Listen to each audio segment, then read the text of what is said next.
What's up, guys? Welcome to my podcast, the 24 Frames podcast, where we talk everything cinema, we talk everything video, we drink awesome coffee, and we almost always have a LaCroix present. Not sponsored.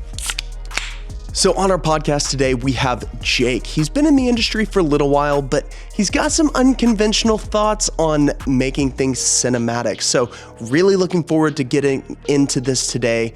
As always, I'm your host, Hawk of the 24 Frames podcast, and I can't wait for you guys to get into this discussion that I had with Jake over here today. Hey man, thanks so much for hopping into my podcast. I really appreciate it. Trying to get this thing up off the ground, trying to make it look great, trying to get some good content out there. Dude, just really appreciate you taking the time to do this. Yeah, man, pumped to be here. Yeah, so the topic today is going to be interesting versus cinematic. And I'm going to be taking the side of cinematic because, of course, everything should be cinematic. I probably would take the side of interesting anyways, but, I also think that everything should be shot in 30 frames per second. Wait, what do you mean that not everything should be cinematic?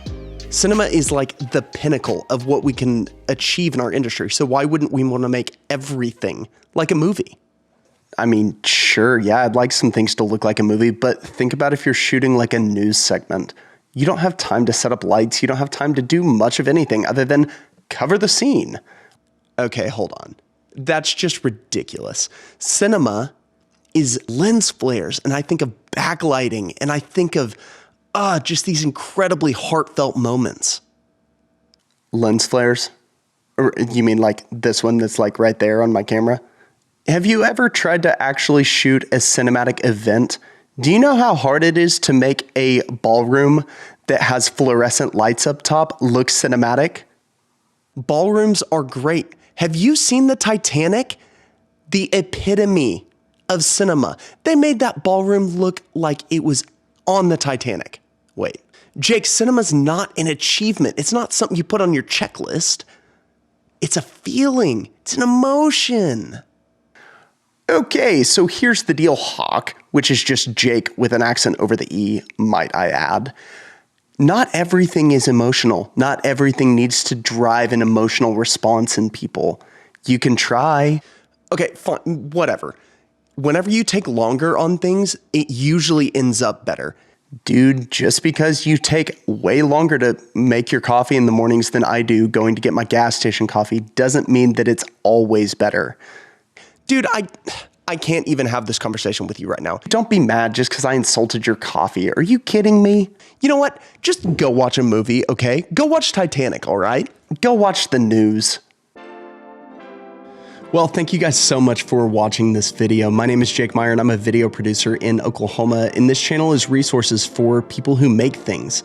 I had a lot of fun making this little intro and debating the principles of cinematic versus interesting. Really, they're two sides of the same coin, and that's the point that I wanted to get across today, is that no one is right or wrong in this debate. Every project is different, but I wanted to give you 5 things that I think of when I think of cinematic footage and how you can make your footage more interesting. So number 1, when I think of cinema, I think of control. And the master of control in cinema is Wes Anderson. That man has control over every single aspect of the frame, whether that's the set design, whether that's the walking that the actors are doing, how they say their lines, and especially the visuals. He's known for his symmetry and for his big, bold colors and his flat lays, but more than anything, Wes Anderson is the master of control. And that leads me to my second point, which is that you are very rarely going to have complete control over everything that goes on in your frame. I would love it if we could all just make the videos that we wanted to, make them look how we wanted them to every single time. But that's not always how it works. If you're working for clients, then they're going to have a goal and a vision in mind. They're going to have something that they want to accomplish with this video. Let me tell you about my boat. And usually you're going to have pre-production, you're going to have something that shows you beforehand what your video is supposed to look like. And you have brand guidelines you need to follow. You have to show the product in a certain light. All of these things are out of your control. Now you're going to be shaping the way it looks, but you're not always going to have complete control over what goes on in the video. So that brings me to my third point, which is that cinematic is not always appropriate. If you're shooting an event, say you're at a luncheon in a ballroom with 500 attendees and you are supposed to cover the event. It's really hard to make that look cinematic. Those lights, not great. Color rendition probably isn't very good, but you know what? It's not meant for film. And so focusing on getting interesting shots is going to serve you way better than trying to make everything cinematic. My fourth point is that coverage is more important than perfection.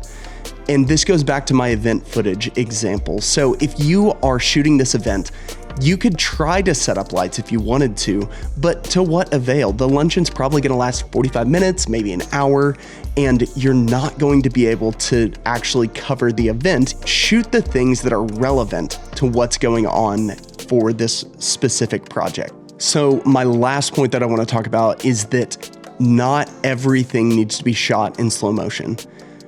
I know this is a little bit difficult, and I'm guilty of this all the time too, as someone who films all sorts of events and has to get B-roll for all sorts of things.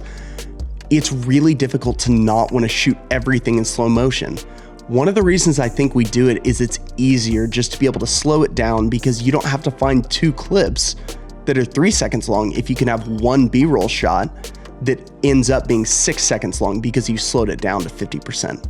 Now, I'm guilty of this. I shoot a lot of things in 60 frames just so that I can have more coverage once I get to my editing platform.